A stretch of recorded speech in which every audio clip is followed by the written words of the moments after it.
بسم الله الرحمن الرحيم. صاد والقرآن ذي الذكر بل الذين كفروا في عزة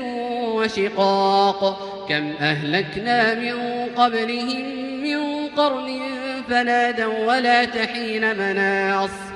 وعجبوا أن جاءهم منذر منهم وقال الكافرون هذا ساحر كذاب أجعل الآلهة إلها واحدا إن هذا لشيء عجاب وانطلق الملأ منهم أن امشوا واصبروا على آلهتكم إن هذا لشيء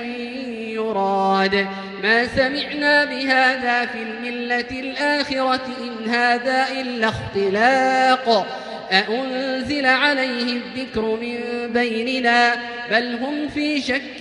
من ذكري بل لما يذوقوا عذاب أم عندهم خزائن رحمة ربك العزيز الوهاب أم لهم ملك السماوات والأرض وما بينهما فليرتقوا في الأسباب جند ما هنالك مهزوم من الأحزاب كذبت قبلهم قوم نوح وعاد وفرعون ذو الأوتاد وثمود وقوم لوط وأصحاب الأيكة أولئك الأحزاب إن كل إلا كذب الرسل فحق عقاب وما ينظر هؤلاء إلا صيحة واحدة ما لها من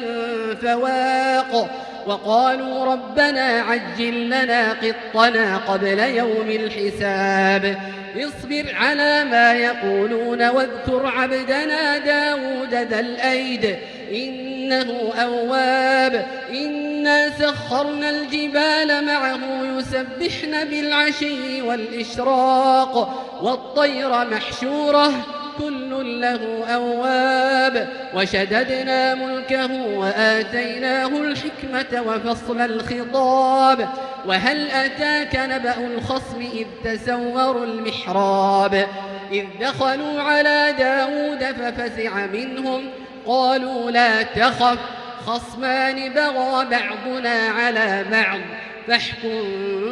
بيننا بالحق ولا تشطط واهدنا إلى سواء الصراط إن هذا أخي له 99 نعجة ولي نعجة واحدة فقال أكفلنيها وعزني في الخطاب قال لقد ظلمك بسؤال نعجتك إلى نعاجه وإن كثيرا من الخلطاء ليبغي بعضهم على بعض إلا الذين آمنوا وعملوا الصالحات وقليل ما هم وظن داود أنما فتناه فاستغفر ربه وخر راكعا وأناب فغفرنا له ذلك وإن له عندنا لزلفى وحسن مآب يا داود إنا جعلناك خليفة في الأرض فاحكم بين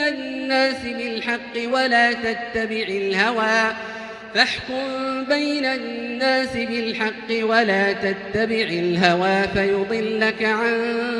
سبيل الله إن الذين يضلون عن سبيل الله لهم عذاب شديد بما نسوا يوم الحساب وما خلقنا السماء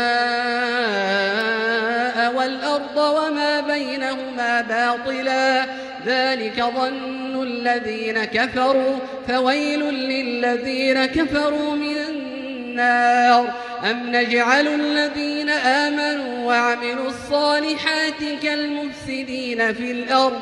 أم نجعل المتقين كالفجار كتاب أنزلناه إليك مبارك ليدبروا آياته وليتذكر أولو الألباب. ووهبنا لداود سليمان نعم العبد إنه أواب إذ عرض عليه بالعشي الصافنات الجياد فقال إني أحببت حب الخير عن ذكر ربي حتى توارت بالحجاب ردوها علي فطفق مسحا بالسوق والأعناق ولقد فتنا سليمان وألقينا على كرسيه جسدا ثم أناب قال رب اغفر لي وهب لي ملكا لا ينبغي لأحد من بعدي إنك أنت الوهاب فسخرنا له الريح تجري بأمره رخاء حيث أصاب والشياطين كل بناء وغواص وآخرين مقرنين في الأصفاد هذا عطاؤنا فامنن أو أمسك بغير حساب وإن له عندنا لزلفى وحسن مآب واذكر عبدنا أيوب إذ نادى ربه أني مسني الشيطان بنصب وعذاب واركض برجلك هذا مغتسل بارد وشراب ووهبنا له أهله ومثلهم معهم رحمة منا وذكرى لأولي الألباب وخذ بيدك ضغثا فاضرب به ولا تحنث إنا وجدناه صابرا نعم العبد إنه أواب واذكر عبادنا إبراهيم وإسحاق ويعقوب أولي الأيدي والأبصار إنا أخلصناهم بخالصة ذكر الدار وإنهم عندنا لمن المصطفين الأخيار واذكر إسماعيل واليسع وذا الكفل وكل من الأخيار هذا ذكر وإن للمتقين لحسن مآب جنات عدن مفتحة لهم الأبواب متكئين فيها يدعون فيها بفاكهة كثيرة وشراب وعندهم قاصرات الطرف أتراب هذا ما توعدون ليوم الحساب إن هذا لرزقنا ما له من نفاد هذا وإن للطاغين لشر مآب جهنم يصلونها فبئس المهاد هذا فليذوقوه حميم وغساق وآخر من شكله أزواج هذا فوج مقتحم معكم لا مرحبا بهم إنهم صالوا النار قالوا بل أنتم لا مرحبا بكم أنتم قدمتموه لنا فبئس القرار قالوا ربنا من قدم لنا هذا فزده عذابا ضعفا في النار وقالوا ما لنا لا نرى رجالا كنا نعدهم من الأشرار أتخذناهم سخريا أم زاغت عنهم الأبصار إن ذلك لحق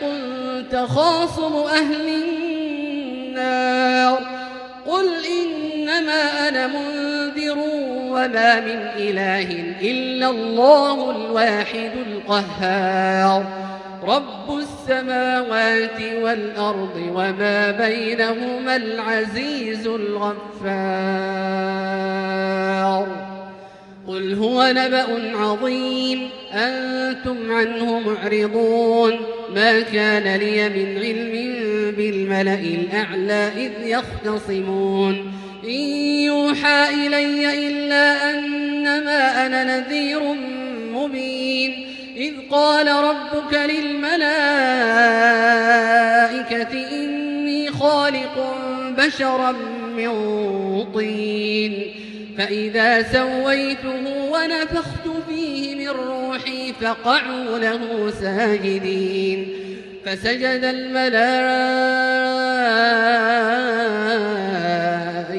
كلهم أجمعون إلا إبليس استكبر وكان من الكافرين قال يا إبليس ما منعك أن تسجد لما خلقت بيدي أستكبرت أم كنت من العالين قال أنا خير منه خلقتني من نار وخلقته من طين قال فاخرج منها فإنك رجيم وإن عليك لعنتي إلى يوم الدين قال رب فأنظرني إلى يوم يبعثون قال فإنك من المنظرين إلى يوم الوقت المعلوم قال فبعزتك لأغوينهم أجمعين إلا عبادك منهم المخلصين قال فالحق والحق أقول لأملأن جهنم منك وممن تبعك منهم أجمعين قل ما أسألكم عليه من أجر وما أنا من المتكلفين إن هو إلا ذكر للعالمين ولتعلمن نبأه بعد حين